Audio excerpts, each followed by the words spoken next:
Oke, shalom. Selamat pagi semuanya. Kita bersyukur, berterima kasih kepada Tuhan buat sepanjang malam sudah tidur nyenyak, apalagi disertai dengan hujan, semakin nyenyak tidur. Dan pagi hari ini kita bangun dengan tubuh yang diberkati, dengan kekuatan kesehatan yang baru daripada Tuhan. Kita bersyukur buat satu hari lagi kesempatan yang Tuhan beri untuk kita hidup. Dan biarlah hidup kita terus mendatangkan kemuliaan bagi nama Tuhan. Biarlah hidup kita boleh terus menyukakan hati Tuhan, melakukan kehendak Bapa, karena itulah yang menunjukkan kedekatan kita kepada Tuhan. Waktu kita mau bersyukur kepada Tuhan pagi hari ini. Bapa, kami bersyukur, kami berterima kasih kepadamu pagi hari ini. Terima kasih buat sepanjang malam tidur nyenyak yang kau berikan bagi kami.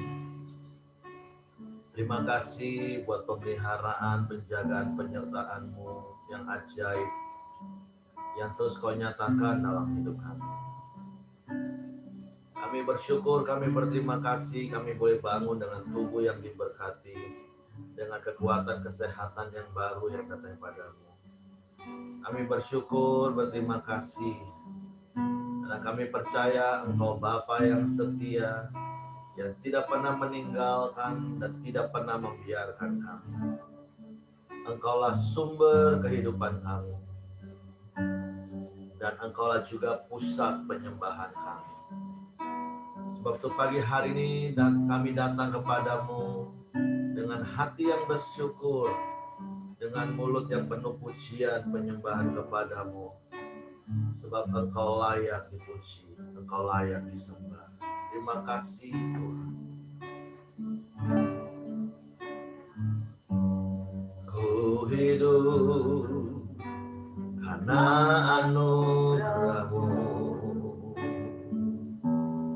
Ku hidup karena kasih-Mu. Kaulah sumber kehidupanku.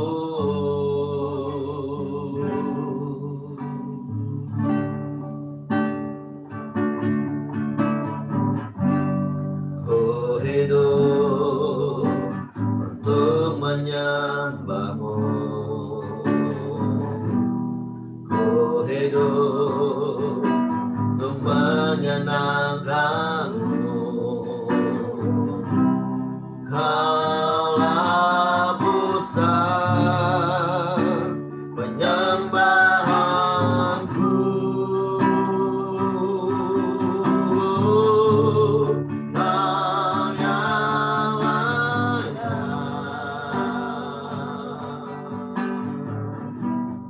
Kau yang layak.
sebab Engkaulah sumber kehidupan kami, sebab Engkaulah pusat penyembahan kami. Kaulah yang dipuji, Kaulah yang disembah, ditinggikan, diagungkan selamanya.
Sebab namamu berkuasa di bumi di surga.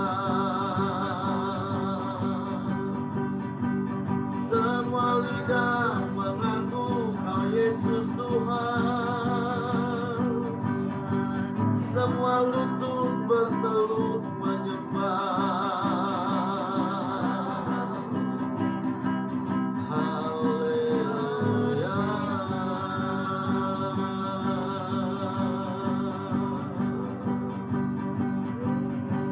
Terpujilah namamu, terpujilah namamu, ajaib,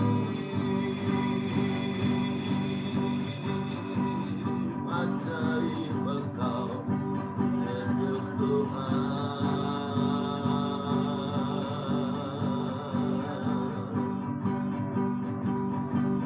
Haleluya.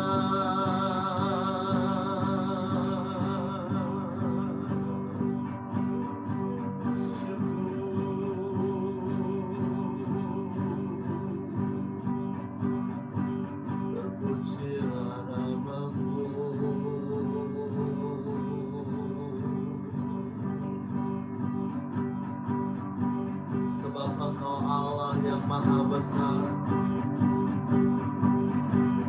Engkau Allah El Shaddai yang menjaga kami. Sebab itu kami tak takut, kami tak gentar menghadapi hari-hari. Sebab bersamamu kami jalani hari-hari kami. Allah El Shaddai,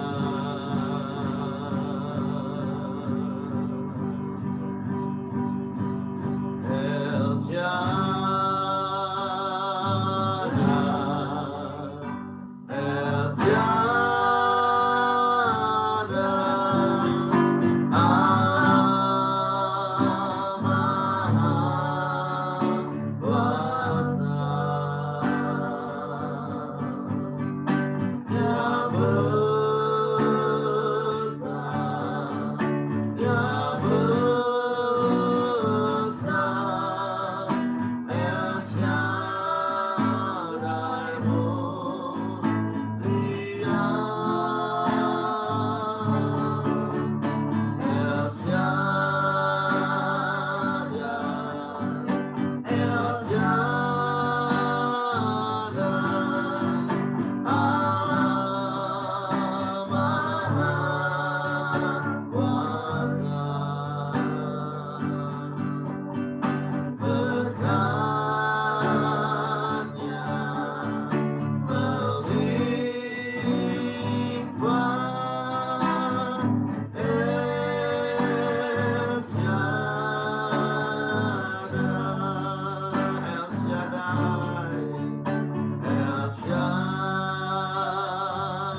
kami percaya bahwa Engkau Allah El Shaddai, Allah yang menjaga hidup kami.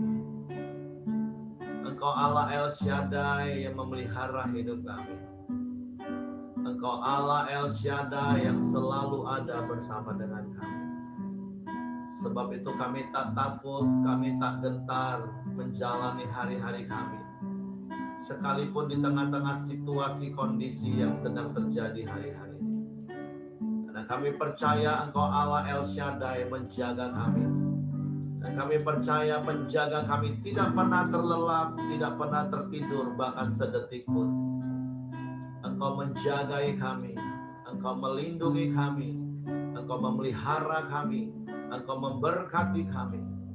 Kami bersyukur dan kami bangga punya Bapa yang seperti-Mu.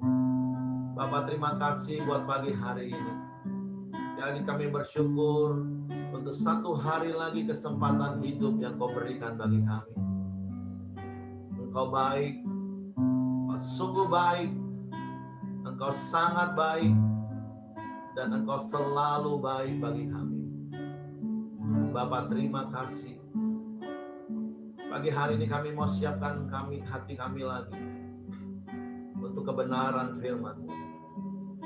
Roh Kudus, tolong kami untuk mengerti, untuk kami memahami firman-Mu. Sehingga kami percaya firman-Mu dan kami melakukan firman-Mu. Dalam nama Yesus Tuhan kami bersyukur. Haleluya, haleluya, haleluya. Amin. Oke, silakan Pak. Baik, salam, selamat pagi Bapak Ibu Saudara semua. Halo. Ya, saat teduh kita pagi ini melanjutkan yang kemarin, ya, masih tentang perikop perumpamaan tentang seorang penabur. Kita lanjutkan Matius 13 ayat 5 sampai 6 dan 20 sampai 21. Saya akan bacakan. Sebagian jatuh di tanah yang berbatu-batu, yang tidak banyak tanahnya. Lalu benih itu pun segera tumbuh, karena tanahnya tipis. Tetapi sesudah matahari terbit, layulah ia dan menjadi kering, karena tidak berakar. Ayat 20 dan 21, penjelasan daripada perumpamaan itu dikatakan, benih yang ditaburkan di tanah yang berbatu-batu ialah orang yang mendengar firman itu dan segera menerimanya dengan gembira. Tapi ia tidak berakar dan tahan sebentar saja apabila datang penindasan atau penganiayaan. Karena firman itu, orang itu pun segera murtad. Sebelum nanti kita diskusi tentang pengertian daripada ayat-ayat ini, mungkin saya rindu untuk men-share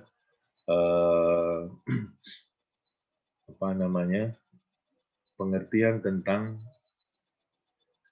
perumpamaan seorang penabur ini. Ini bicara tentang apa sebenarnya, ya? Supaya kita mendapatkan pengertian yang menyeluruh, pengertian yang utuh, sehingga tidak terpisah-pisah, tapi kita dapat poinnya. Nah, perumpamaan tentang penabur ini sebenarnya bicara tentang hati manusia, tentang 4 jenis hati manusia. Kenapa Yesus pada waktu 2000 tahun yang lalu bicara tentang hati? Karena ini kan penting, kita sama tahu, ya, ini penting sekali, karena Yesus memanggil kita menjadi garam dan terang dunia. Artinya kita harus menjadi orang-orang yang mampu mengubah dunia ini, mengubah orang lain. Tapi kan prinsipnya bagaimana mungkin kita bisa mengubah orang lain, ya, kalau kita sendiri tidak berubah. Nah, kita tahu bahwa perubahan itu kan harus berasal dari hati. Seseorang yang bisa berubah kalau hatinya berubah. Karena apa? Karena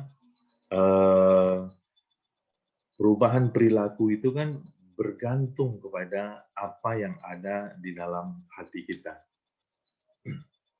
Nah, mungkin kita pernah mengalami satu keadaan di mana kita frustasi, ya, kita frustasi melihat diri kita di mana kita ingin melakukan kehendak Bapa, kehendak Tuhan. Tapi faktanya, kenyataannya, kita melihat bahwa kita gagal, bukan kehendak Tuhan yang kita lakukan, tapi dosa, ya kesalahan-kesalahan, ya kita menyesal, kita frustasi, kok gini gitu, kenapa bisa seperti itu? Nah, kita bersyukur. Saya senang sebenarnya perikop ini karena ini ada hubungannya dengan apa ya, dengan ilmu kesehatan ya. Jadi kita bersyukur bahwa ilmu pengetahuan tentang otak itu menjelaskan tentang hal ini, dan ini hubungannya dengan perikop ini banyak ya. Dikatakan kan bahwa pikiran manusia itu ada dua ya, yaitu pikiran sadar dan pikiran bawah sadar. Ya, jadi ada dua pikiran, pikiran sadar dan pikiran bawah sadar. Jadi kita tahu bahwa pikiran bawah sadar kita itu lebih berkuasa ya daripada pikiran sadar kita. Kenapa? Karena kita tahu bahwa pikiran bawah sadar itulah yang merekam semua pengalaman-pengalaman hidup kita, terutama pengalaman-pengalaman hidup masa kanak-kanak kita. Nah, ini semua direkam, ya, direkam baik itu yang bahagia maupun yang tidak bahagia, yang baik, yang jelek, yang buruk, ya, masa-masa indah, masa-masa tidak indah juga, ya, kepahitan, ya, kesedihan, semua direkam di pikiran bawah sadar kita. Dan kita nggak bisa memilih mana yang mau kita rekam, mana yang tidak kita rekam, semuanya tersimpan di pikiran bawah sadar kita. Dan setelah dewasa kan kita tahu bahwa pikiran bawah sadar kita itulah yang mengontrol hidup kita tanpa kita sadari. Nah, teorinya mengatakan bahwa luar biasa, bahwa waktu yang kita habiskan sehari-hari itu dikontrol oleh 95% pikiran bawah sadar kita. 95%. Jadi hanya 5% yang kita lakukan sehari-hari itu berasal dari pikiran sadar. Ya, contoh kita makan, ya kan? Kita makan kan semua aktivitas makan itu pikiran bawah sadar. Kita nggak mikir makan ini, lihat nasinya mana duluan ini yang di sendok ini, nasi, sayur, ikan, nggak mikir kita. Kita udah otomatis. Semuanya pikiran bawah sadar. Mandi, ya, waktu kita mandi itu pikiran bawah sadar yang mengontrol kan. Kita nggak mikir mana duluan, gayung, mau sabunan yang mana nih, yang kiri, yang kanan, yang mana nih. Nah, pengetahuan itu membuat kita membuat kita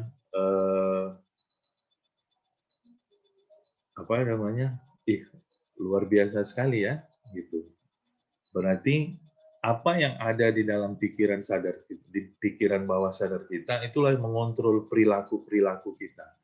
Jadi kalau hal-hal atau ide-ide atau gagasan-gagasan, ya, atau nilai-nilai yang buruk yang ada di pikiran-pikiran bawah sadar kita, maka itu akan menghasilkan perilaku-perilaku yang buruk juga di dalam hidup kita. Makanya Yesus mengajarkan hal ini supaya apa? Supaya kita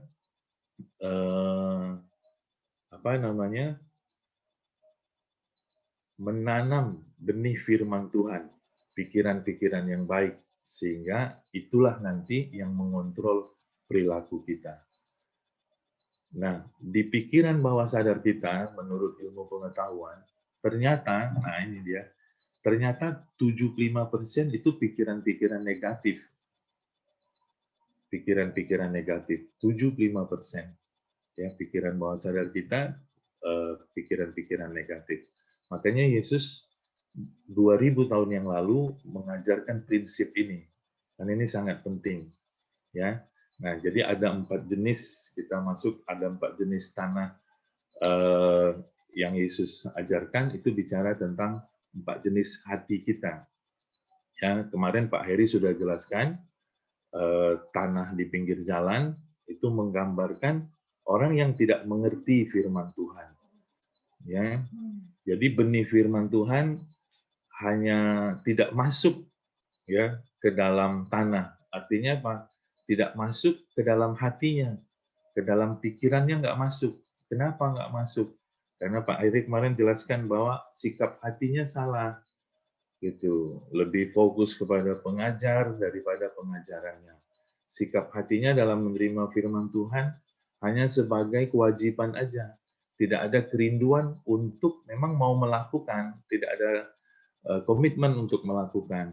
Dengar firman Tuhan hanya untuk menambah wawasan aja, ya, hanya untuk menambah wawasan dan tidak kepingin untuk melakukannya. Sehingga apa? Sehingga firman Tuhan tidak meresap dalam hati dan pikirannya, ya tentu jadinya tidak berbuah. Nah, hari ini kita belajar yang kedua, yaitu tanah yang berbatu-batu. Waktu benih firman Tuhan jatuh, ya, kemudian tumbuh. Tapi karena tanahnya tipis, ya matahari datang, layu, karena tidak berakar yang kuat, akhirnya mati. Itu. Maknanya apa?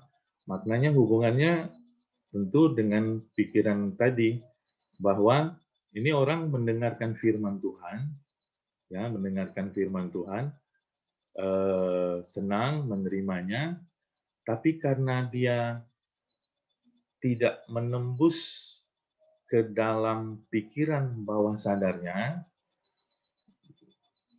nah pikiran-pikiran bawah sadarnya itu yang lama itu masih tetap mengontrol hidupnya, gitu. Ya, sehingga apa? Sehingga firman Tuhan yang tadi dia terima itu tidak bertumbuh dan tidak menghasilkan buah. Sebagai contoh misalnya kan, kita tahu ya, kita tahu bahwa Tuhan itu Allah yang baik. Tuhan itu pemelihara hidup kita. Itu kita tahu. Ya. Itu dengan sadar kita tahu. Tapi ketika masalah datang, ketika penghasilan berkurang, ketika masa pandemi ini masalah ekonomi terjadi, nah kita mulai panik. Nah, pikiran bawah sadar kita mulai muncul bahwa tanpa uang bahaya. Kita mau lakukan apa? Akhirnya apa? Kita panik, pikiran bawah sadar itulah yang mengontrol hidup kita, kemudian kita kasak kusuk, kemudian mulai berhutang, dan lain sebagainya. Jadi, percuma firman Tuhan yang tadi didengar bahwa Allah pemelihara hidup kita, toh yang mengontrol pikiran bawah sadar kita. Karena firman Tuhannya tidak sampai menembus ke pikiran bawah sadar kita. Itu. Atau misalnya kita tahu Yehova itu Yehova Rafa, Allah yang menyembuhkan. Tapi ketika penyakit datang, nah kita mulai panik. Karena apa? Karena dulu kita punya pengalaman sebelum kenal Tuhan. Kalau sakit, ya cari orang pintar. Nah, kemudian akhirnya pikiran bawah sadar kita yang menuntun kita. Kita cari orang pintar, cari dukun, padahal kita sudah lahir baru. Nah, firman Tuhan yang kita dengar tentang Allah penyembuh itu tidak bertumbuh dalam hidup kita. Kenapa? Karena dia tidak kuat menyerap, tidak tembus menyerap ke pikiran bawah sadar kita. Nah, mungkin perlu juga dilanjutkan karena besok juga hari Minggu, ya. Besok kan bicara tentang pikiran tentang jenis tanah semak duri, ya. Dia sudah bertumbuh, sudah mulai hidup, ya, berakar, tetapi kemudian semak-semak duri itu menghimpit benih itu dan akhirnya mati juga. Ini gambaran tentang orang-orang yang menerima firman Tuhan, merenungkannya, dan sudah sampai kepada pikiran bawah sadarnya, sudah cukup bagus, tetapi di sana, di pikiran bawah sadar yang dia miliki, sudah ada sejak lama pikiran-pikiran lain. Itulah pikiran semak duri itu. Apa itu? Banyak kan? Berdasarkan pengalamannya mungkin ya. Nah, Yesus mengajarkan di sini pikiran-pikiran kekhawatiran, tipu daya, kekayaan, mungkin saja pikiran-pikiran lain, kemarahan, kepahitan, ya, kebencian ada di sana itu. Nah, pikiran-pikiran itu kemudian menghimpit firman Tuhan yang sudah mau tumbuh tadi, menguasai sehingga akhirnya mati dan tidak berbuah. Nah, makanya dikatakan kita yang Tuhan inginkan adalah kita memiliki atau menjadi tanah yang baik. Tanah yang baik itu bagaimana? Orang yang terus-menerus konsisten merenungkan firman Tuhan dengan sikap hati yang benar, sehingga firman Tuhan itu sampai jauh ke dalam pikiran bawah sadarnya, dan tidak lupa juga tanah yang baik itu adalah orang yang terus-menerus juga rajin membuang atau membersihkan pikiran-pikiran bawah sadarnya dari pikiran-pikiran yang lama, dari ide-ide yang lama, dari gagasan-gagasan yang lama, dari prinsip-prinsip yang lama, dari nilai-nilai yang lama. Nilai-nilai yang lama tentang kekhawatiran, tentang ketakutan, tentang bahwa tanpa uang kita tidak bisa berbuat apa-apa, ya, dan lain sebagainya. Itu perlu kita bersihkan. Nah, ini kan tentu kadang-kadang kita sendiri tidak sadar pikiran-pikiran itu ada.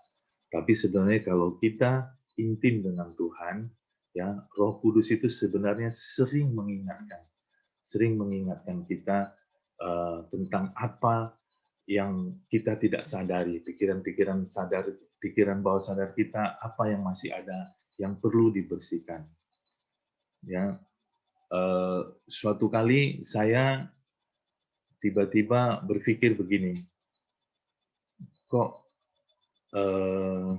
saya ini tidak betah ya.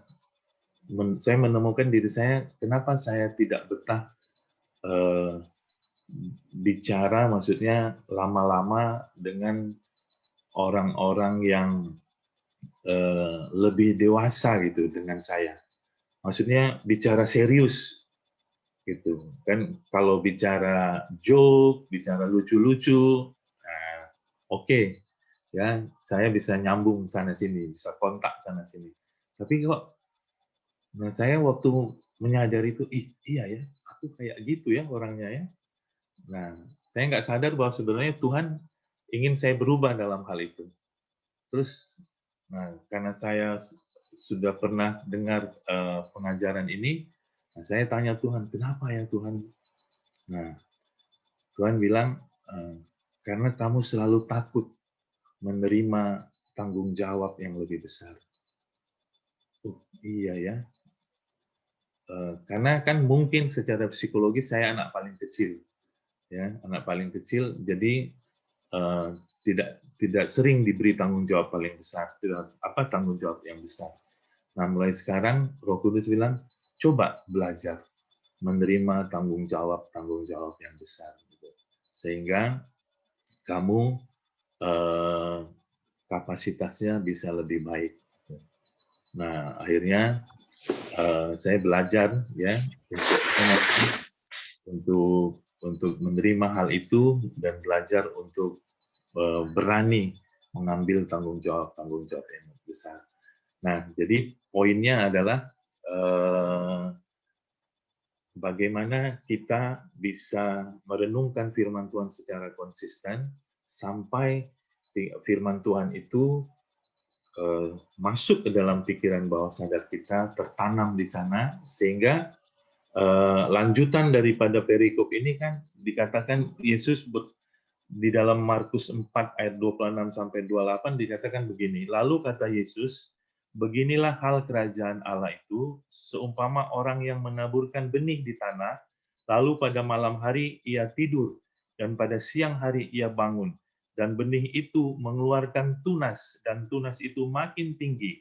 Bagaimana terjadinya tidak diketahui orang itu. Bumi dengan sendirinya mengeluarkan buah, mula-mula tangkainya, lalu bulirnya, kemudian butir-butir yang penuh isinya dalam bulir itu. Jadi tugas kita, bagian kita adalah terus-menerus rajin menanam benih firman Tuhan di pikiran-pikiran bawah sadar lewat merenungkannya terus-menerus. Nah, bagian Tuhan menumbuhkan benih itu. Nah, sehingga kita dikatakan kita tidak tahu kenapa benih itu bisa tumbuh. Tiba-tiba aja kita udah berubah. Pernah nggak kita menyadari itu? Ya, kita sadar, kok aku nggak pernah marah lagi ya? Nah, udah berubah kita. Kita nggak tahu kenapa kita, kok aku bisa ngampuni dia ya? Kenapa kita bisa ngampuni? Ya, karena kita terus-menerus merenungkan firman Tuhan tentang pengampunan. Akhirnya yang terjadi adalah kita berbuah sehingga kita mampu mengampuni orang lain. Jadi bagian kita adalah ayo sama-sama kita bukan sekedar mendengarkan firman Tuhan ya, tapi kita merenungkan itu. Mungkin kita di sini merenungkan firman Tuhan cuma 15 menit atau setengah jam, tapi merenungkannya sepanjang hari ini kita merenungkannya sampai malam sehingga firman itu meresap dalam pikiran bawah sadar kita. Yang kedua tentu ayo kalau Roh Kudus, kalau Tuhan ingatkan ada pikiran-pikiran lama yang masih tertanam dalam diri kita, ayo kita bersama-sama teman-teman di Komsel, kita sharing, kita jujur, kita minta didoakan ya supaya pikiran-pikiran itu, kekhawatiran, ketakutan ya dan hal-hal lainnya bisa dicabut dan tidak mengganggu benih firman Tuhan yang kita tanam setiap hari. Itu aja yang bisa saya sharingkan. Terima kasih. Saya kembalikan ke Pak Heri. Oke, terima kasih Pak Ramli. Saya percaya sudah cukup jelas paparan yang disampaikan oleh Pak Ramli tentang dua jenis tanah, yaitu tanah yang berbatu-batu dan tanah yang bersemak duri. Karena memang, sekali lagi seperti di awal Pak Ramli katakan, 95% hidup kita sangat ditentukan oleh yang namanya respon otomatis. Dan respon otomatis itu sangat ditentukan dengan apa yang ada dalam hati kita, itu pikiran alam bawah sadar. Nah, masalahnya seperti Pak Ramli tadi katakan, ternyata hati kita itu 75% dikuasai dan diisi oleh hal-hal yang negatif. Kenapa? Karena dari hal-hal masa lalu kita, seperti Pak Ramli tadi katakan. Karena kan berulang-ulang juga saya katakan 0 sampai 7 tahun, artinya sejak dalam kandungan sampai 7 tahun, anak-anak itu apapun yang dilihat, apapun yang didengar, itu akan direkam 100%. Maka disitulah kenapa peranan orang tua yang takut akan Tuhan itu sangat-sangat berfungsi. Makanya firman Tuhan ajar apa? Ajarlah anakmu berulang-ulang. Bukankah firman Tuhan itu harusnya diajar sejak dini? Nah, tapi kan banyak orang tua yang terbalik. Nah, apalagi kalau kita dulu dibesarkan di dalam keluarga yang tidak mengenal Tuhan. Tentu ada begitu banyak nilai-nilai, paradigma-paradigma dunia yang terbangun, yang tertanam dalam, dan itu seperti sudah menjadi sesuatu yang kokoh, seperti batu-batu yang keras, yang menjadi fondasi yang kuat. Sehingga dua jenis tanah hati yang kita kupas hari ini, itu menurut pengamatan saya, ya, itu kelompok terbesar di dalam kekristenan. Itu kelompok terbesar. Ada begitu banyak orang Kristen yang kita lihat secara permukaan, mereka itu orang yang sungguh-sungguh setia, senang ibadah, apalagi kalau yang khotbah itu pendeta-pendeta top. Wah, mereka exciting banget dengar khotbahnya. Wah, apalagi kalau dulu zaman-zaman KKR, altar call, paling berebut maju semua. Tapi sudah pulang ke rumah, dia balik lagi. Karena yang menguasai hatinya itu batu-batu, paradigma lamanya, fondasi-fondasi kebenaran yang lama, bukan kebenaran firman Tuhan, tapi kebenaran dunia. Nah, oleh sebab itu makanya seperti pesan yang terakhir Pak Rami, ya kita yang harus bersihkan. Karena tadi kan jelas ayat itu katakan tanahnya tipis, karena lebih banyaklah batu-batu. Bahkan batu-batu itu mungkin memenuhi pikiran alam bawah sadar. Firman Tuhan cuma nyangkut sampai di pikiran sadarnya saja. Makanya nggak heran kan lihat orang Kristen kalau dengar khotbah, apalagi kalau pendeta tamu khususnya, euforianya minta ampun. Nah, tapi hari-harinya podo wae kata orang Jawa. Ya balik-balik sekali lagi, apa yang ada dalam hati kita, itulah yang akan menentukan siapa kita. Nah, apalagi kalau bicara yang semak belukar tadi katakan, udah jelas di situ dikatakan yang satu kekhawatiran, yang dua itu kekayaan dan kenikmatan hidup. Kan banyak orang hanya diisi itu hidupnya, dan persentase terbesarnya ya kekayaan dan kenikmatan hidup. Hidupnya dipenuhi dengan ketakutan, kekhawatiran, dan berkali-kali saya katakan diserang rasa khawatir dari luar itu normal. Memang kerjaan iblis itu menyerang kita dengan rasa khawatir dari apa yang kita lihat, apa yang kita dengar, apa yang kita alami.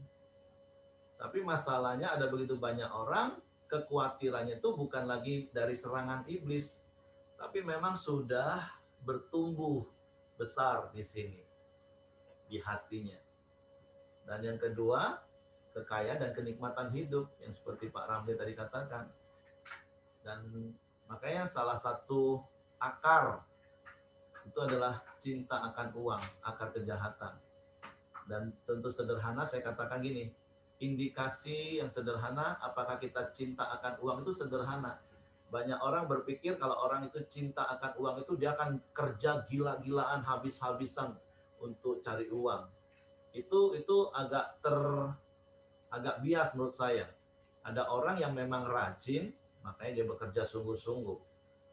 Beda-beda tipis dengan orang yang benar-benar gila-gilaan workaholic. Tapi sebenarnya indikasinya sederhana dibalik gitu nah. Kalau ada orang-orang yang takut nggak punya uang, nah itulah sebenarnya cinta akan uang. Akhirnya dia kejar uang itu apa? Karena ketakutan tadi. Karena udah di sini, takut nggak punya uang, takut kalau uangnya sedikit, takut nanti dihina orang, takut nanti kalau nggak dihargai orang, semua di situ. Jadi beda-beda tipis dan susah membedakan nih orang kerja sungguh-sungguh atau gila kerja. Ini beda. Tapi sebenarnya kalau mau telusuri sampai kedalaman hatinya, sederhana. Rasa amannya ditaruh di mana? Di uang atau di Tuhan? Dia kalau uangnya sedikit, apalagi nggak punya uang, dia takut nggak? Nah, itulah indikasi orang yang cinta akan uang. Nah, masalahnya kan itu sudah lengket di sini. Tapi sekali lagi, seperti Pak Ramli tadi katakan, kita mau jadi jemaat Berea. Jangan cuma senang dengar khotbah yang bagus, tapi habis pulang di rumah, renungkanlah. Karena sekali lagi saya harus ulangi, survei membuktikan khotbah hari Minggu itu, maksudnya, yang kita dengar di gereja yang sekarang juga cuma 30 menit, itu paling banter cuma 2% bisa kita serap. Yang kita ingat lucunya, yang kita ingat kesaksiannya yang spektakuler, tapi prinsip firmannya lebih banyak dilupakan. Makanya saya berkali-kali ngomong, saya bukan anti dengan kesaksian, enggak. Saya tidak anti dengan kesaksian, saya juga dengar, saya juga suka lah dengar kesaksian. Tapi kalau saya sampaikan firman, saya jarang sampaikan kesaksian karena saya mau sampaikan prinsipnya, prinsip firmannya. Yang harusnya didengar jemaat, direnungkan berulang-ulang sampai nancep. Nah, makanya banyak orang Kristen lebih suka lah dengar kesaksian daripada dengar prinsip firman. Dan sebentar kemudian itu yang nancep, dia nuntut Tuhan sesuai dengan kesaksian dia dengar. Tuhan, kau tolong si A seperti itu, ngapa dah? Nah, prinsip firman-Nya, dia nggak praktek. Nah, tapi pagi hari ini, seperti Pak Ramli tadi katakan, kita yang harus terus menyiram sampai benih itu berakar. Bagian yang memberi pertumbuhan itu bagian Tuhan. Sampai kita nggak sadar, iya kenapa aku nggak marah-marah lagi ya? Kenapa sekarang walaupun sudah akhir bulan, rumah tanggaku tetap damai ya, nggak ribut lagi kayak dulu, nggak sensi lagi. Kenapa kalau sekarang walaupun uang nggak terlalu banyak, bahkan uang nggak ada, kami suami istri bisa tetap nikmat, nggak berantem. Dulu uang ada pun berantem, apalagi nggak ada. Nah, jadi saya percaya Roh Kudus akan ingatkan kita, seperti Pak Ramli tadi punya pengalaman, batu apa yang masih ada dalam hati kita. Semak belukar apa yang masih tersimpan dan bertumbuh di hati kita. Nah, itu tugas kita. Jangan minta Tuhan yang cabut, karena sekali lagi firman Tuhan Amsal katakan, jagalah hatimu dengan segala kewaspadaan. Kita yang harus kelola tanah hati kita. Kita yang kelola.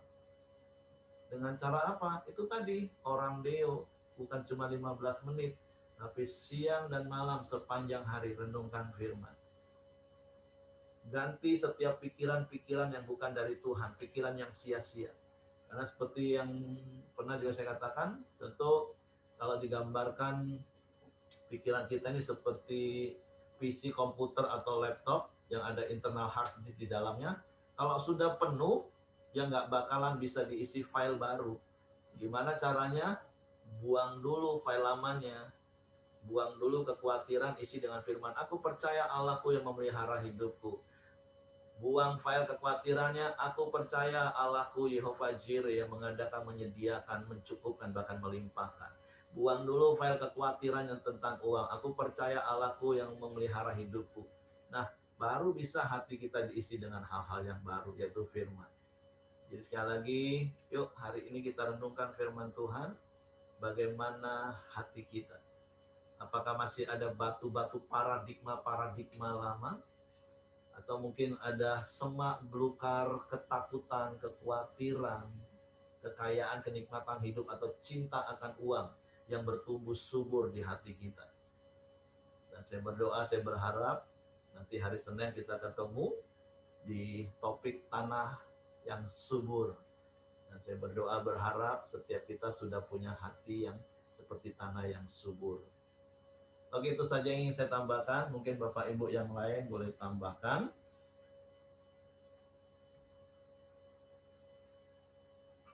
Jadi jangan kita jadi orang-orang Kristen yang hanya euforia, yang tadi dikatakan dengar firman tuh gembiranya minta ampun. Wow, exciting. Tapi tahan sebentar saja. Oke, kalau tidak ada, saya serahkan Hengki atau Joni yang atur, yang tunjuk siapa-siapa yang berdoa. Ya Pak, saya mau bagikan kesaksian sedikit Pak. Bentar aja. Dulu tuh saya tuh orangnya tuh pemarah Pak. Dikit-dikit semua mau marah sama istri. Kalau pulang kerja pasti ada aja yang mau dimarah. Sampai pembantu saya di rumah bilang, ayo cepat-cepat beres-beres. Nanti papi pulang pasti dia marah.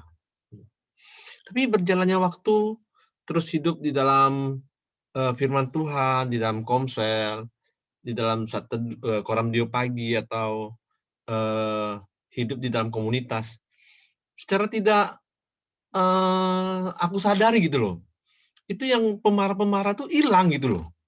Jadi yang otomatis yang kita timbul tuh kasih gitu loh, karena kita tuh sering berdoa, sering intim sama Tuhan, jadi otomatis yang ada tuh dalam hidup saya tuh cuma ada kasih gitu loh, yang selalu ingin mengasihi orang gitu loh. Kalau dulu enggak, sedikit-dikit marah yang ada itu. Nah, tapi itulah yang diberikan sama Pak Ramli pagi hari ini, memang betul otomatis kita tuh akan diubahkan oleh Tuhan. Ya, itu aja yang saya saksikan Pak. Terima kasih. Pagi hari ini kita masuk dalam doa sepakat. Minta tolong Morin ya.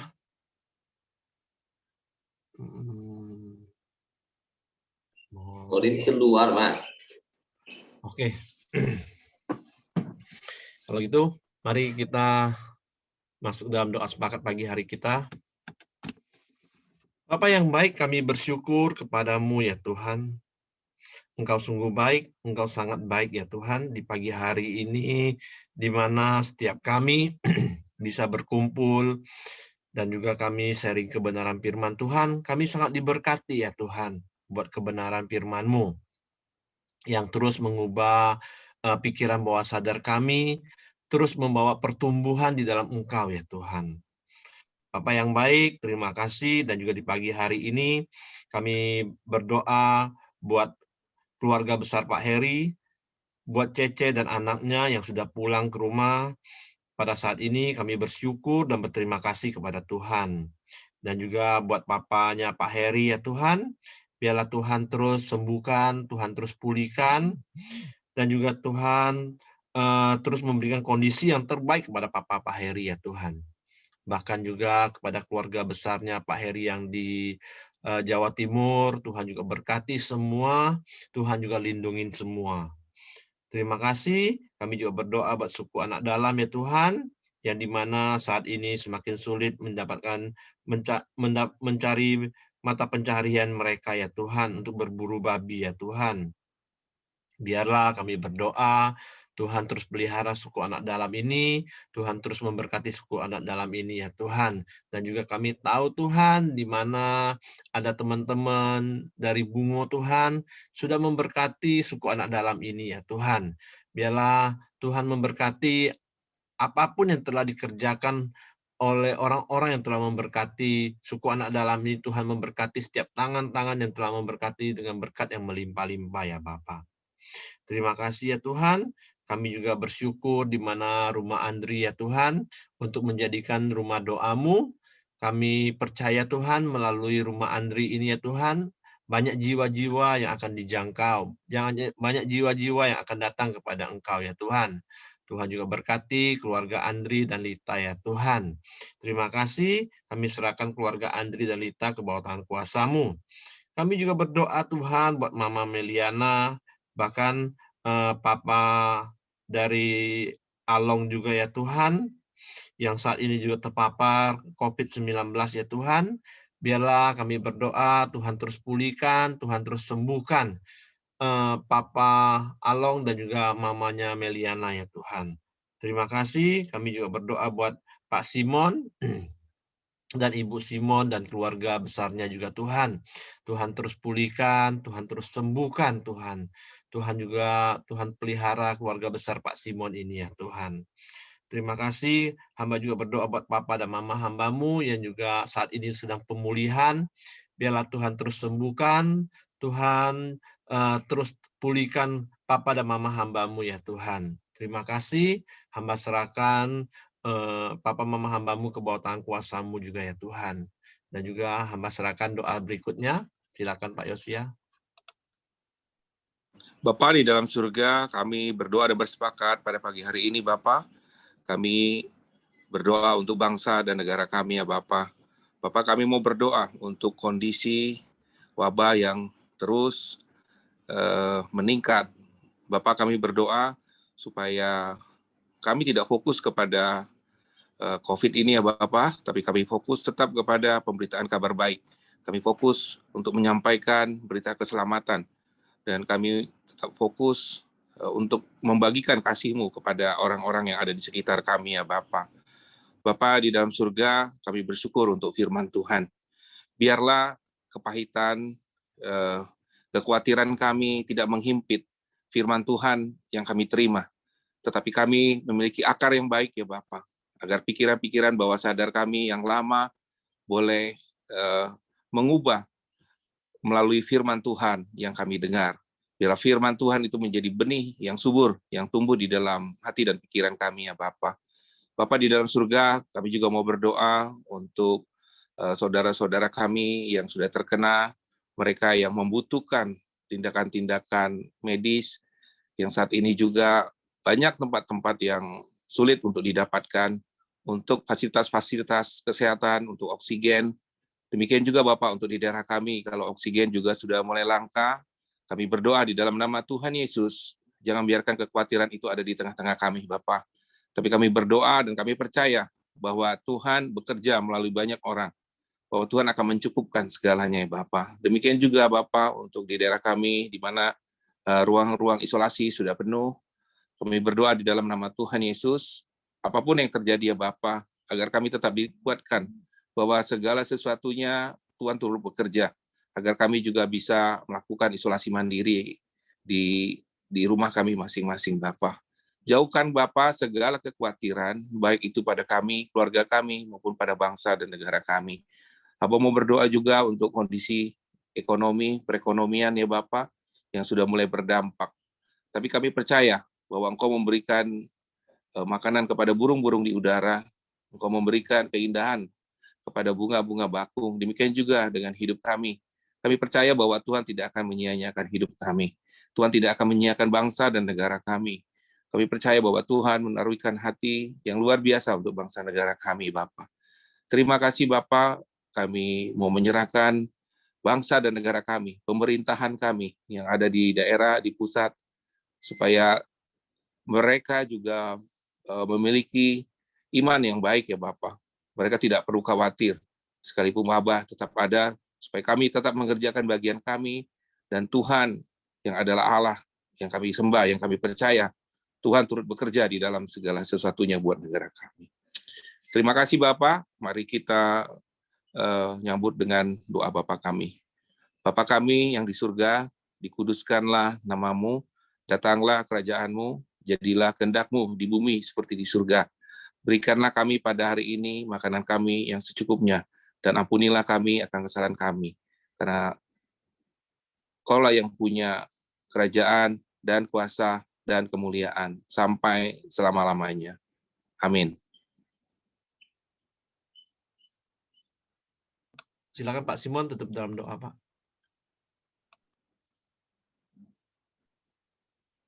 Kembali kami datang dengan bersyukur kepadamu Tuhan. Segala sesuatu Tuhan sudah buat yang terbaik bagi kami Tuhan, anak-anak-Mu yang berharap kepadamu. Pagi ini kami sudah saling mendiskusikan, kami percaya, iman percaya kami, karakter kami diperbaharui oleh firman-Mu Tuhan. Biarlah firman-Mu yang mengubah segala sesuatu yang selama ini menjadi batu-batu yang kerikil-kerikil dan semua penghambat untuk kami dapat berbuat sesuai rancangan-Mu. Kami bersyukur Tuhan. Lewat kesempatan hari lewat hari, tanpa kami sadari kami mulai berubah Tuhan. Ini yang menjadi kesenangan dan kesungguhan hati kami untuk selalu datang pada pagi ini kepadamu. Engkau mendengar semua doa-doa yang sudah dinaikkan oleh orang-orang yang membutuhkannya Tuhan. Engkau akan bertindak, Engkau akan melupurkan semua masalah yang dihadapi oleh anak-anak-Mu. Biarlah semua kami Tuhan, kami percaya Engkau akan menuntun dan Engkau akan melindungi dan memberkati kami. Dan pagi ini sebelum kami melakukan aktivitas kami, biarlah kami mau Tuhan, kami serahkan seluruh langkah kami, tindakan kami, pikiran kami Tuhan. Kami mau pakaikan hikmat-Mu Tuhan. Kami minta biarlah kasih karunia dari surga itu ada di dalam setiap tindakan kami, sehingga kami tidak menjadi sia-sia, tapi kami menjadi orang yang dapat mengatakan kepada dunia bahwa Tuhan kami adalah Tuhan yang ajaib. Terima kasih buat pagi yang indah ini Tuhan. Engkau menyertai setiap langkah kami, Engkau menyertai setiap tindakan kami, karena kami tahu kami hanya berpusat kepadamu. Terpuji namamu Bapa, di dalam berkat nama Tuhan, kami Yesus Kristus, kami sudah berdoa dengan mengucap syukur. Bagi kita yang percaya katakan, amin. Oke, semangat pagi, selamat beraktivitas. Happy weekend. Stay at home.